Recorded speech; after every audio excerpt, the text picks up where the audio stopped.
নমস্কার বন্ধুরা, কবিরাজ ঘর টিএসের পক্ষ থেকে সকলকে জানাই আন্তরিক শুভেচ্ছা এবং অভিনন্দন। দীর্ঘ 30 বছর কবিরাজি বা গাছগাছরা চিকিৎসা করে চলেছি, তার পাশাপাশি জ্যোতিষবিদ্যা তন্ত্রবিদ্যা আমার জানা আছে। যদি কারো প্রয়োজন লাগে ফোন করবেন, সঠিক পরামর্শ পাবেন, ঠকবেন না। যাই হোক, আজকের যে বিষয়ে আলোচনা করছি তোতলামি রোগটি, এটা তো ঈশ্বরের দান, এটা আপনাদের তো কিছু করার নেই।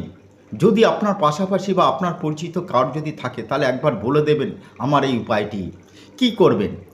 তোতলামি যাদের থাকে, তা যারা কথা দিয়ে যাদের মাল বিক্রি করতে হয় তাদের পক্ষে একটু অসুবিধা, মহিলাদের পক্ষে একটু অসুবিধা হয়।